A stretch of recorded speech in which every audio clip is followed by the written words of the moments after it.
Shalom. I'd like to start off first and foremost by giving all praises, glory, and honor to Yahweh Ba'ashem, Yahweh Shai, Ba'ashem Nechakadash. Double honor to the elders and the apostles of the Great Millstone who rule and teach well. Peace, love, salutations to those that are doing this work in truth and sincerity. And this is your brother Nathaniel coming back at you again with another lesson. I pray I hope this lesson is edifying. This lesson is entitled, They Are Now Realizing What We've Been Telling Them About Women all of this time. So now men are starting to realize that, what we've been telling y'all about the wicked Israelite woman is true. Okay? This bitch is a whore. She's a liar. And now, and I couldn't find the other video, but this is just one podcast that I saw where the men are saying that they realize that they believe that women are born evil beings, which they are. Okay? They're born evil, they're born wicked, and unless they have a hedge of a man, their father and their husband, to continuously keep their ass in subjection, a woman becomes destructive. Period. Okay? She becomes hateful, evil, over-sexualized. That's just what they do. Okay? They've been doing that shit from the beginning, and they're going to continue to do it until the Lord comes back and make things right. So I'm going to start off with a quick precept. This is Ecclesiasticus 25 and 19. It says, all wickedness is but a little to the wickedness of a woman. Let the portion of a sinner fall upon her. Now, as this video plays, we're going to stop and chime in and grab precepts and elaborate on them, because a lot of things that they say, it's biblical. It's just that when we out there on the highways and byways telling you that these women are evil, demonic, and not to even mess with them, right? We're going off, we hate black women and all that. But now that you're seeing that they've been able to use the system and trash the so-called black man, take our children away from us, for nothing, that's just what they do. So without further ado. Understanding. Years ago, and I discovered that if you, as a black man, if you want to be an active father in your children's lives, your children almost have to be mixed, because the black. And that was one thing that our elders and apostles been teaching us for years. If you want to have a child, you want to have a family, don't get with a black woman.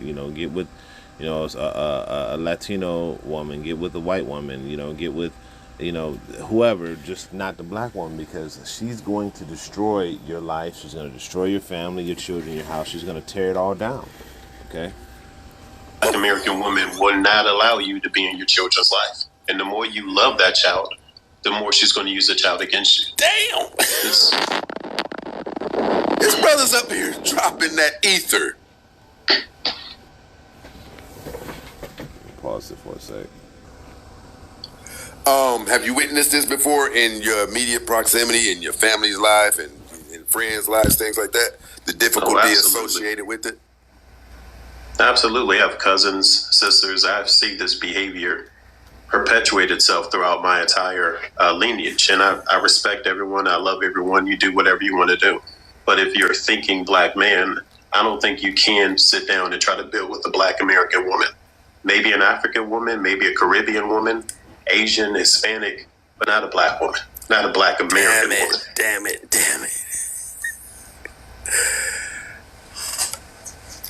Listen, you guys know me. If I were to try to give him some pushback, you guys would call me hypocrites, because you've heard me say everything that he's saying right now dozens and dozens of times. When you hear men like this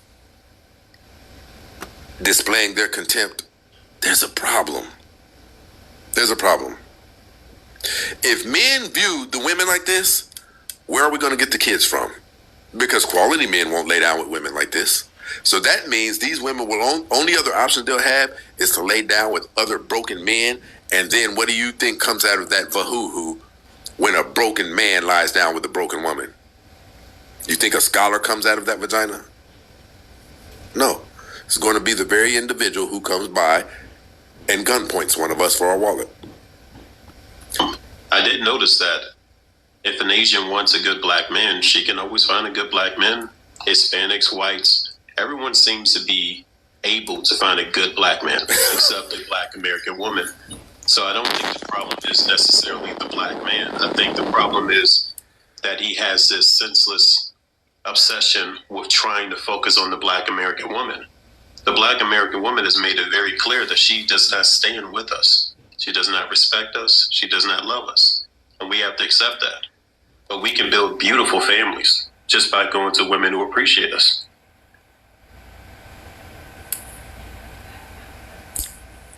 These people have not heard anything that is foreign to their ears.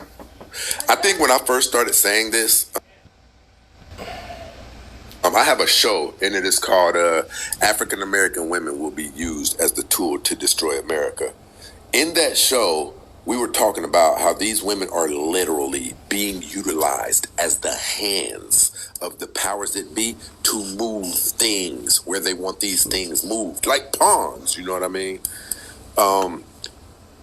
The reason why you see people fighting so hard for African American women's votes is because they are the largest demographic of single women.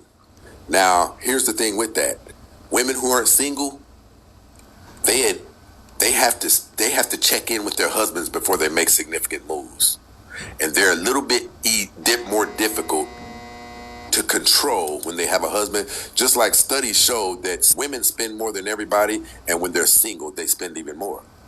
That's because a woman who is not under the authority of a man, I believe this. Now, this is going to be crazy even for you. I believe, turbulence, people. For those of you who aren't familiar with the show, when you hear that, I'm probably about to rock the boat a little bit. I believe as women come out of the vagina, they are innately bad people until they come up under the authority of a man. And that is absolutely true. And that's why I brought out that first precept. All wickedness is but a little to the wickedness of a woman.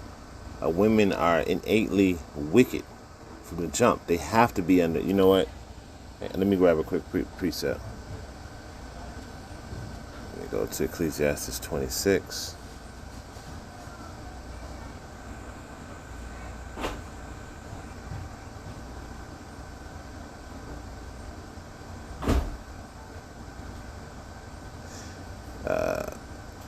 This is Ecclesiasticus 26:10. It says, "If thy daughter be shameless, which most of them are, keep her in straitly, lest she abuse herself over much liberty. Watch over an impotent eye, and marvel not if she trespass against thee." Okay, so there are some decent women out here. Let's not get it twisted. But hey, as my man say in this other video that I may be able to play, he says women ain't out here being they're not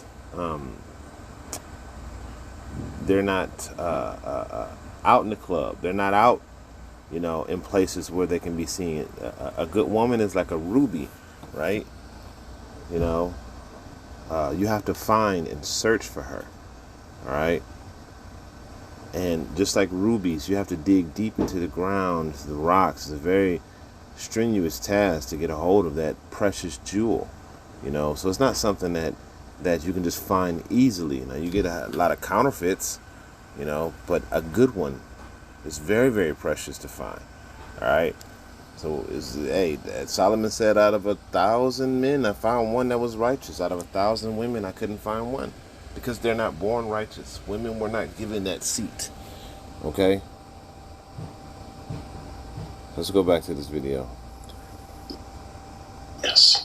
I believe that our grandmothers and our aunties, who everybody brags about, and I'm talking about, this amazing behavior, the bad people until they come up under the authority of a man. Yes. I believe that our grandmothers and our aunties, who everybody brags about, and I'm talking about, this amazing behavior, the what did we call it? Traditional women, this and that. I believe that they were that because of our grandfathers. And that's exactly so. So we're going to get a quick precept in 1 Corinthians 14:35. It says, if they will learn anything, let them ask their husbands at home, for it's a shame for a woman to speak in the church. So if these women are at home learning from their husband as they should, right? as they should, then they're going to become eventually wiser women because they're learning from their husband, right? As their husband learns from Yahweh Shem Yahweh Shai, they learn from their husband, right? But these women don't want to learn from their husband. So let's continue.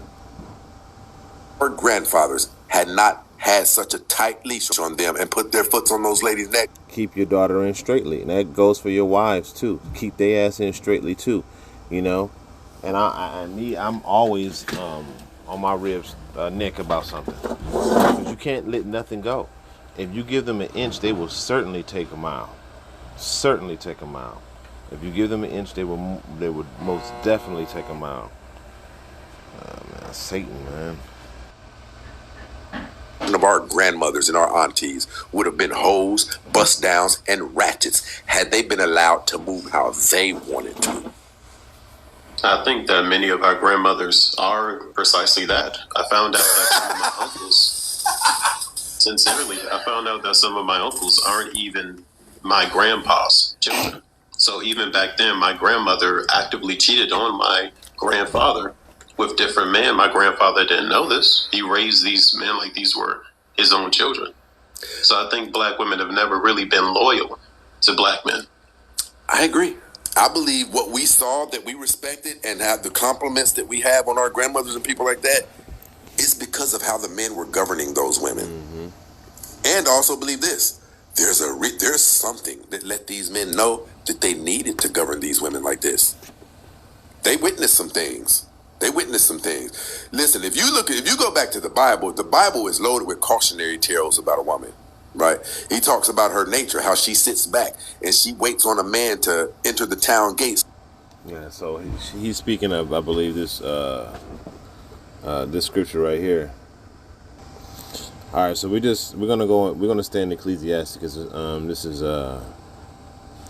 we're gonna start at verse 8. It says. No, verse 7, it says, an evil wife is a yoke shaken to and fro. The whole chapter is hard, but we'll start at verse 7. It says, an evil wife is a yoke shaken to and fro. So, say for instance, you got an iron ring around your neck, right? And somebody grabbing it and just shaking the shit out of that thing. You know how painful that could be? You got a iron collar around your neck, and you just got somebody just shaking it to and fro with all they might, It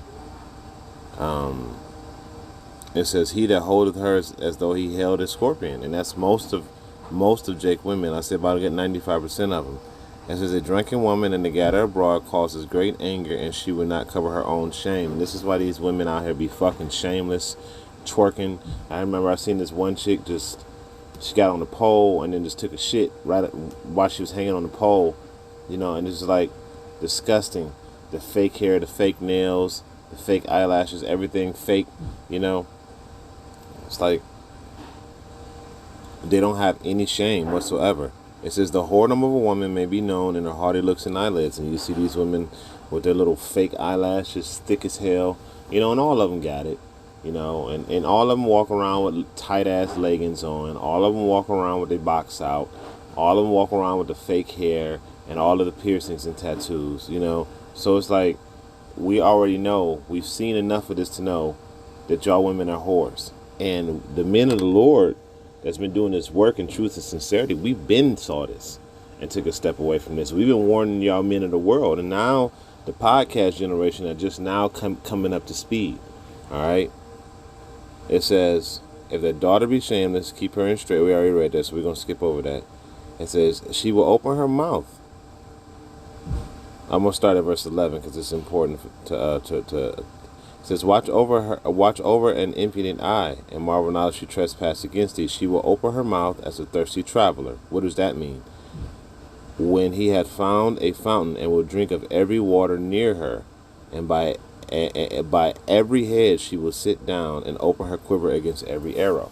Okay, and it says against every arrow. She getting stabbed. She's opening her mouth. What do you think that's talking about when it says she will open up her mouth?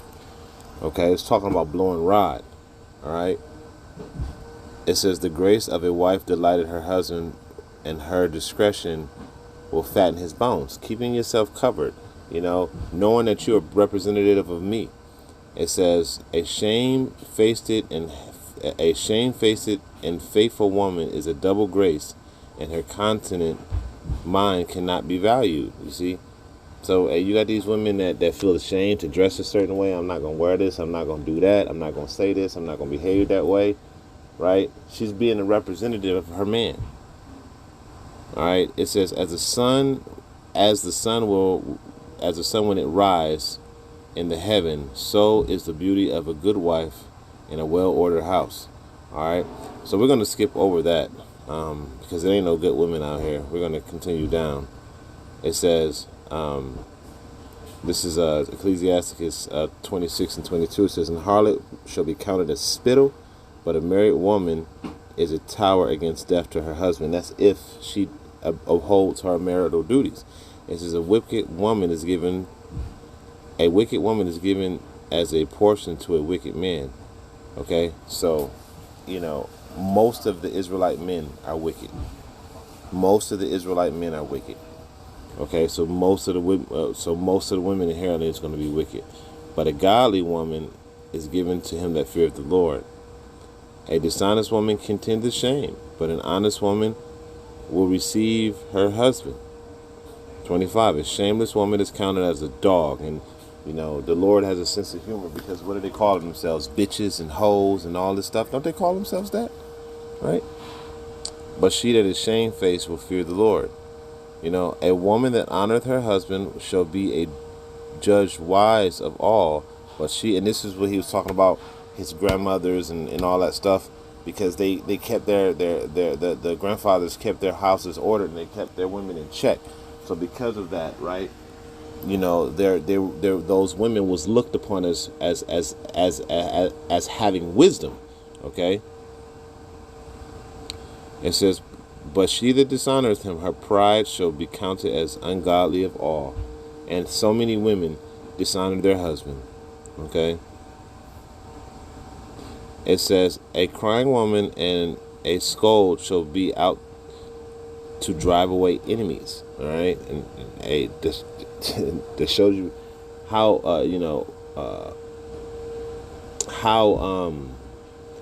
that naggy voice that these women have, that nagging shit. You know, they used to have a thing back in the ancient times. One second, hold on a second. Salaki, I'm trying to get this video done, but people at my job keep bugging me in my quiet time. All right, so yeah, you know, you have going back to this verse 27. You know, you got these nagging ass women, and there used to be a machine that they used to put on a woman's tongue to where she couldn't talk back in the ancient world, to stop that nagging shit, because nobody want to hear that all the time. All right.